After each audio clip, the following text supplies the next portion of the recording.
This is the Average to Savage podcast with Paul Garino.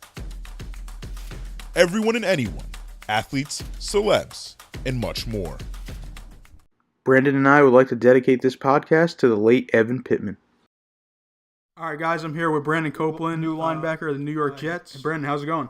Going great, man. Thanks for having me on. Yeah, for sure. You're the first guest, Average to Savage podcast. Ooh, that's a beautiful thing right there. It's an honor and a pleasure. Yes, sir. Hopefully I won't run you out of business before we even get started, but, you know. I don't think so. But now I'm excited to be on. Thanks, man. Yeah, no problem. So let's just jump right into it. Let's tell the listeners a little about yourself. I'm Brandon Copeland, originally from Baltimore, Maryland. I went to University of Pennsylvania, which is in Philly, not to be confused with Penn State.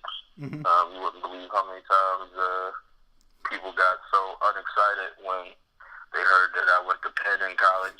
You know, when I walk up to them as a college football player, I say, "Oh, you play football? Yeah." "Oh, where you go?" "I will go to Penn." "I go, Penn State?" No, it's UPenn, and then it just looks so deflated and like, "Oh, okay, get out of here, man." But yeah, I went to UPenn for college, which is in Philly, and now entering into year 6. Year 6 in the NFL, undrafted out of Penn, played with the Baltimore Ravens my first year. Second year, played practice squad with the Baltimore Ravens and the Tennessee Titans my first year. 2 weeks practice squad with the Tennessee Titans my second year, then got cut, told I wasn't good enough, told I was scrubbed. I'm joking, but basically that's the way I look at it, is fired and out of a job for the entire year. Did this thing called the Vet Combine, and had an amazing day at the office, ran a 4.51, and went from having no offers to get on teams in the NFL to having 16 offers to get a chance back into the NFL. The last 3 years I've been with the Detroit Lions, and just signed, almost 2 weeks ago, or a week ago now, with the New York Jets a week and a half ago. So excited for the new chapter. Excited to play in this New York City market for sure, and just looking forward to the opportunity to get back out there on the field. Coming off of a pec injury last year, so I'm literally just foaming at the mouth. Just been training some more. Trying to be the savage, you know. So yeah, definitely. Definitely. So your journey has been like kind of a little roller coaster there. So I was gonna ask you. Sure. So one, what was it like? Was that like a dream come true to like play for the Ravens for that short time? Yeah, for sure. I mean, I always joke with people that playing with the Ravens was probably the closest I'll ever feel to being drafted. Just because playing for your hometown team, you get your friends, family, everyone, obviously, what you're doing, where you're at, hitting you up for tickets, which is, you know, a beauty, it's a blessing and a curse. Yeah, for sure. But also, they're also, you know, I'm not the guy that, you know, is going to make it seem like a negative. They also hit you up and embrace the positive parts with you. So you make a play and your phone after a game or practice is blown up, you know. It's a beautiful thing to have. It was beautiful to be able to share that time, especially being my first NFL team, the team you grow up rooting for on Sundays, to walk in the locker room and see your jersey hanging in the locker, see that team's jersey hanging in the locker with your last name on the back, and then not because it's some customized jersey that you ordered offline or anything like that. You know, it was truly special. It was a great experience for me. Baltimore is a great place to start a career, especially because, you know, in Baltimore they're known for work ethic and work habits, and you rather come into the NFL and work your tail off, and I mean, I'm still working my tail off every single day, but the different work ethic and work habits that I saw around the room from the other guys, from the way we practiced and everything like that, that's definitely carried with me throughout my NFL journey thus far. So Yeah, that's all. Yeah, that must have been a crazy experience at first. So the other thing I saw that when you were out of football and then you joined the Arena Football League and then you got back into NFL. So how did that come about? And like, what could you get? What advice would you give to like some players that are like struggling, maybe going to arena football, or like the CFL, or trying to get back into NFL? Yeah.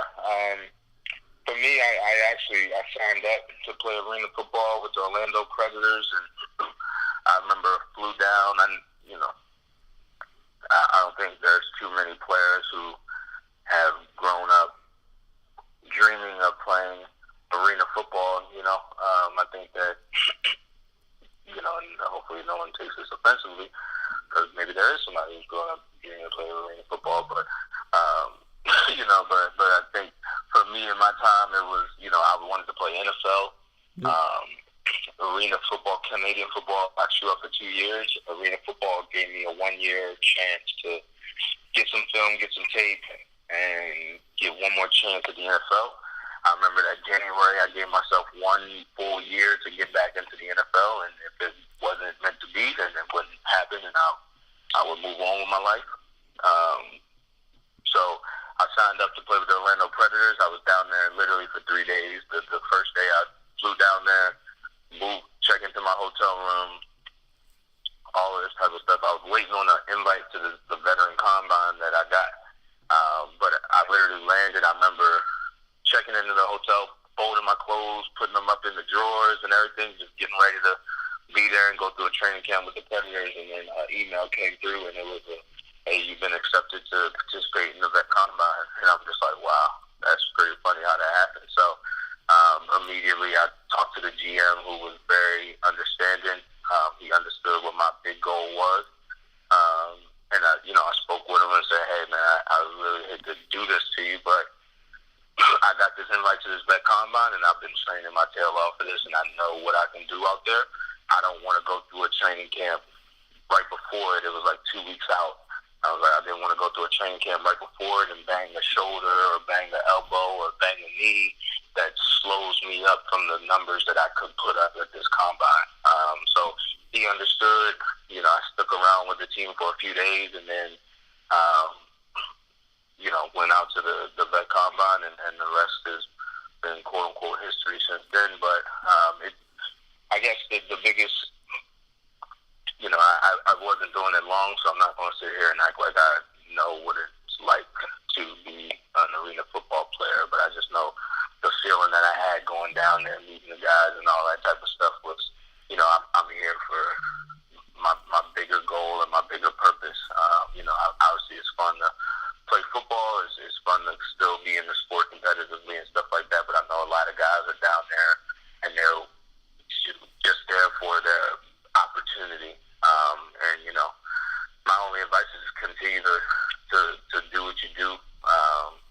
Don't give up on yourself, obviously, but at the end of the day, it's making sure that you're willing to do what you need to do on the field to stick out. And that's one of the biggest things I tell young guys in the NFL as well. It's like, especially undrafted guys, you try to make the team. Be the defensive lineman that jumps out there on scout team kickoff and try to time up the kickoff so that you're one of the first ones down the field. Why?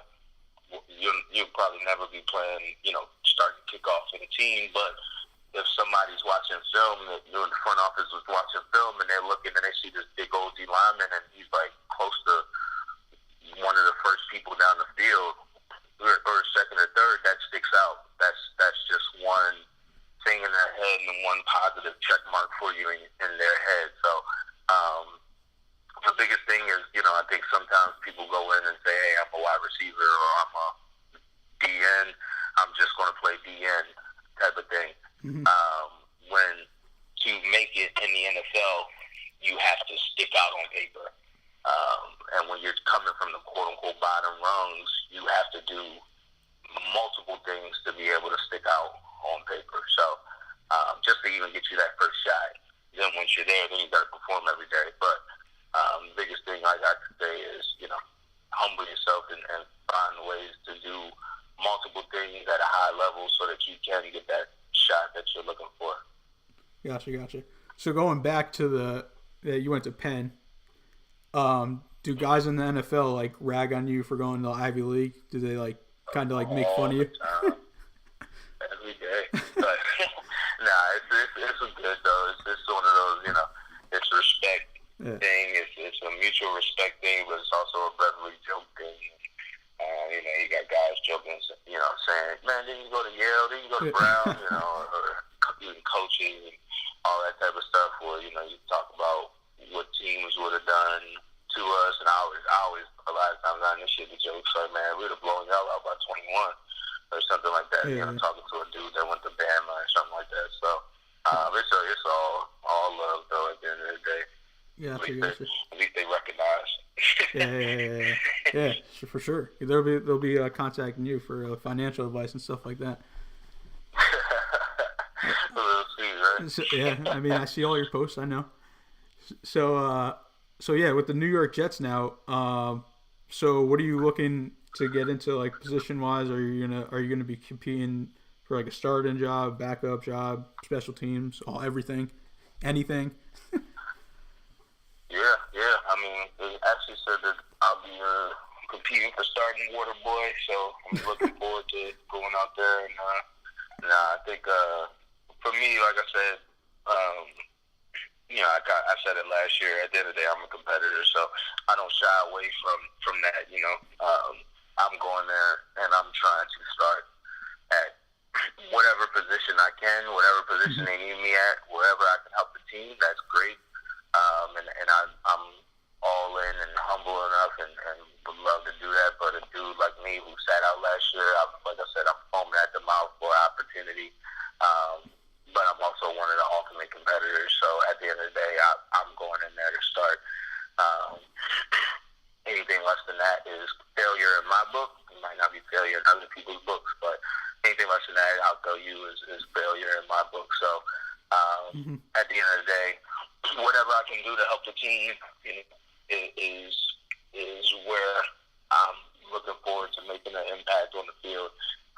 God willing, that will be on Sundays, lining up in outside backer or also special teams and wherever I need to be, and then just being a problem for your favorite quarterback. So, like I said, I'm going in there eyes focused, and locked and loaded and ready to make an impact. So. Gotcha. So, one, have you moved into somewhere around New York? And two, is it going to be exciting again to be playing closer to home? Yeah, man, that'd be definitely exciting. It's actually funny. My wife and I moved to New Jersey about a year and a half ago, since she works in the city and she's from New Jersey. So, fortunately, the way God works is beautiful. Everything coming full circle this year is we, not too far from the facilities at this point. So I'm already home, I guess. Yeah, that was pretty lucky, huh? Which is a beautiful thing. So yeah. There's so many layers to how this thing worked out perfectly. So it just adds another level of excitement. Her family, obviously going to Detroit week in and week out is a lot more difficult than going 20, 40, 33 hours up the road to check out, your son-in-law, brother, cousin, etc., nephew play a game. So I'm excited for it. I'm very excited at this point in my career. I'm a veteran, and excited for, like I said, this new chapter. Yeah. But I'm very excited for the way that my family can also enjoy this chapter as well. Yeah. And by the way, congrats on getting married this summer. I meant this past fall. I mean. Thank you. And did your wife grow up a Jets fan? No, actually, that's a great question. I'm not even sure. That's a very good question. I don't even know if my wife really watched football growing up, to be honest with you. She was more of a basketball gal, I guess. Gotcha. But yeah, now. She's a Jets fan now. I know that for sure. All right, so now we'll get into some more fun questions and semi non-football. So Beautiful. so I know you're I'd say in between with social media. I say you post like in the middle, like a solid amount. You're not like, I know you're not against it. So I just wanted to hear your take on social media with athletes and now, I mean, it's pretty much everyone's tweeting and stuff. Politicians, everybody. Right. So I just want to hear your take on social media. Yeah, I think social media is great. If you're not a slave to social media, you know, I think that's one thing. My biggest battle with it myself is social media can obviously enhance you. It can grow your following, grow your brand. Mm-hmm. It can put money in your pocket at times. Mm-hmm. It's another leg of free marketing. Exactly. But I think that it's also, you know, it kind of, there's a positive with social media. There's also the negative with social media, but there's a positive with everything and there's a negative with everything. Yeah. Finding that right balance, I think that, you know, sometimes the negatives of it are people being quote unquote slaves to social media, slaves to likes, slaves mentally to, you know, how many posts they need to do. You know, one of the things I'm always thinking about trying to do more, but I just can't bring myself to doing certain things for the camera and stuff, you know, like whether it's even as something as simple as me working out today and, you know, adding it to my story and always pulling out my camera before set and all that type of stuff. Not that that's a knock on anybody that does it. Like, if you can do it, that's great. But for me, in my comfort zone, I really can't. So, like I said, I think that social media is great. It has a lot of power For sure. to connect people along with connecting fans to athletes. Yeah.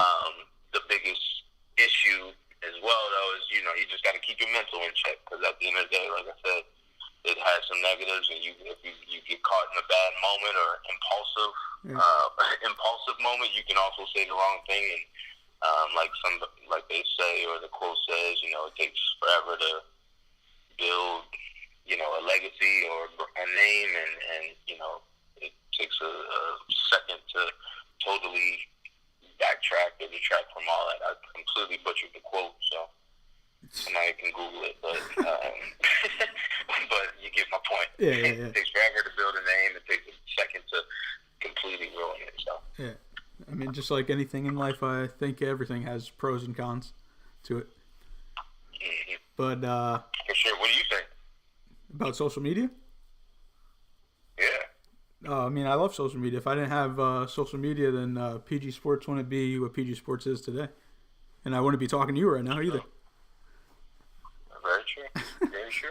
Well, Yeah, so I mean, if you really think about it, it's kind of crazy that like before Twitter, no athletes were like on social media engaging with fans, and so I think it's a great thing for that. Wise, obviously, for like paparazzi and like people like kind of like ratting people out, like the other day when the clip came out of like Odell getting like punched at the club. I don't know if it was really him or not still, but like that's just like it just sucks.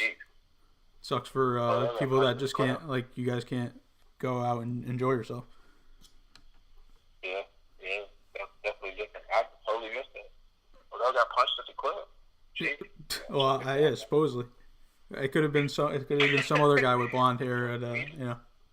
Right. So yeah, and then another thing that I really like about you is the understanding of that there's life after football, and you're still like young and you can still do stuff. Like I know a lot of people have trouble with like transitioning from football to like regular life. So, and I know that I seen that you had the article where you were working on Wall Street and stuff, and obviously you're kind of different since you went to Ivy League. But I mean, obviously all these other players went to college too. Like, why do you get it versus like some other people that just don't get it? Yeah, I mean, I think it's a number of different things. I think a lot more guys, quote unquote, get it now. I think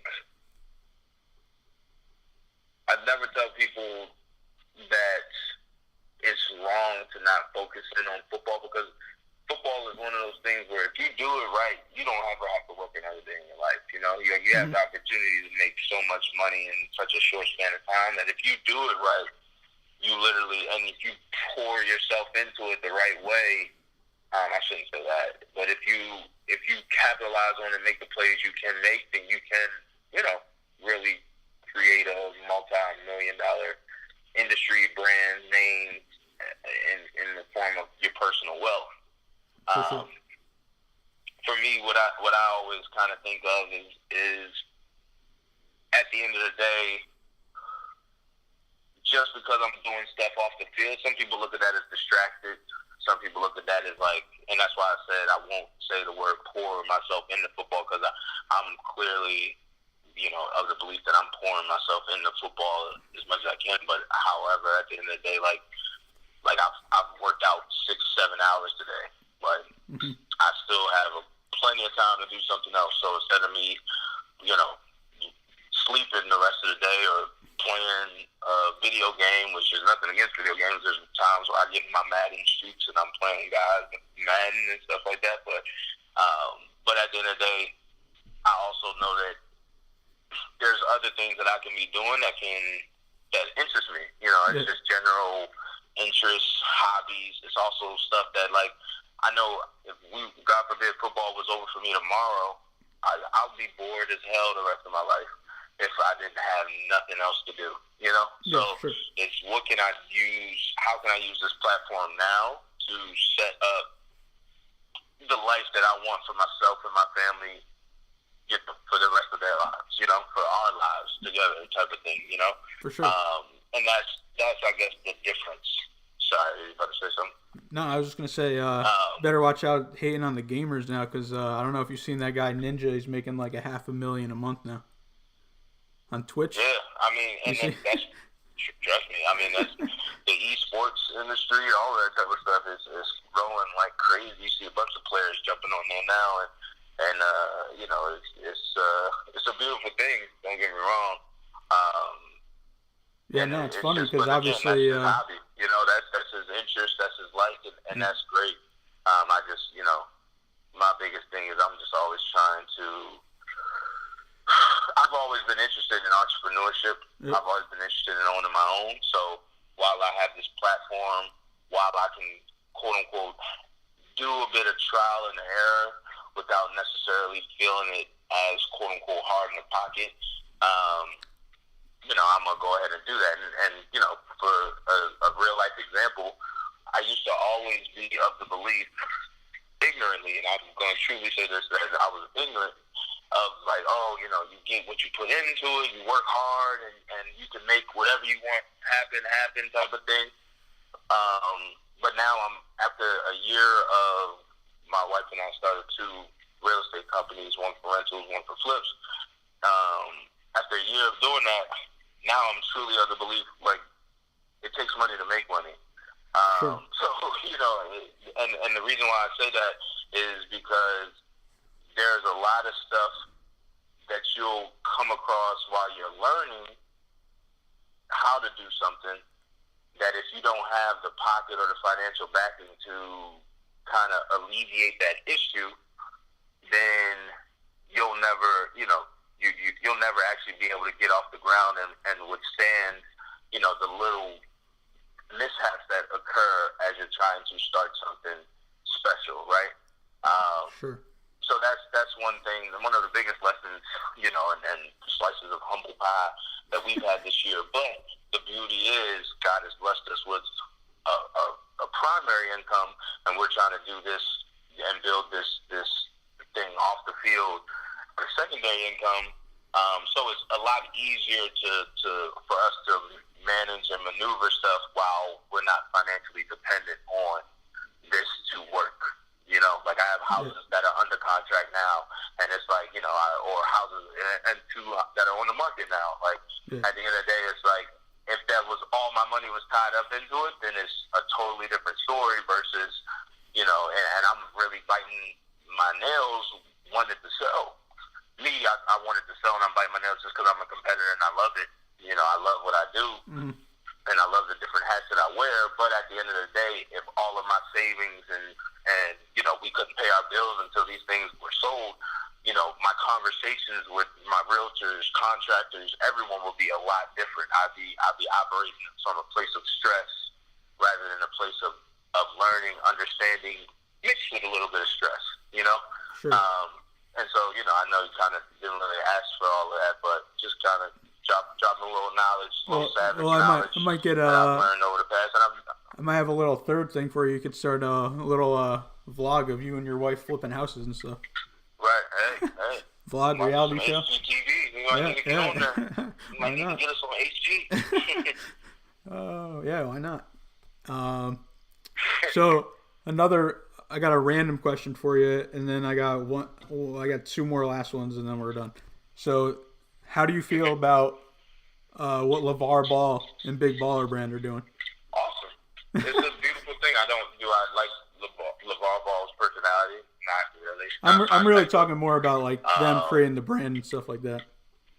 But yeah, I know. Exactly. That's when I think of people, it's like the Floyd Mayweather effect. Like, are you in love with Floyd Mayweather's personality? Some people are, but I think it's also marketing. It's a sell. It's it's a gimmick. Sure. Similar with LeVar Ball. You know, I don't think he believes half the stuff he's saying, and even if he does, good for him. You know, at the end of the day, I respect the hustle. I respect the entrepreneurship, the empire building, and for me, I'm always trying to learn from people. So I'm sure there's plenty of lessons I can take from him and how he's doing it. Mm-hmm. It might not be how I would actually do it, but it's still a lesson. When you look at something, like I was talking to my brother the other day, you know, whether there's certain things that I've done in my life and I've just done them just to quote unquote figure out whether I didn't ever want to do them again or not. You know, I'm talking about internships and jobs and all of that type of stuff. There's certain things that you do just to kind of cross off your list, and that's the quote unquote lessons that I'm talking about, you know. And so I completely respect it. I'm always looking at guys. I haven't looked at LeVar Ball interviews at all, but I watch a lot of people's interviews and stuff and just kind of see how they think. Jay-Z, Kevin Hart, Warren Buffett, you know, guys just from all different walks of life and stuff. And I really take a liking to and respect people who are just out here hustling, you know, and it doesn't matter what level you're hustling at, but out here just trying to put it together and create something special. And really the one thing I do value and like about him is the fact that he's not putting limitations on himself. You know, when we grow up, we get older, we get more cynical, we get more, you know, that's far-fetched. I can't really do this. Or, you know, we lose that Disney-like imagination. Yeah. But if we keep that, we'd be pretty surprised about how much we actually are able to accomplish. A lot of people kind of kill their own dreams in their own heads before they even, like, get a chance to fill them out a bit just because they kind of talk themselves out of it. So I really respect the fact of what he's trying to do and of what he is trying to do and accomplish. So, you know. Yeah, for sure. I mean, I in my head, I gave him Marketing Man of the Year 2017. You're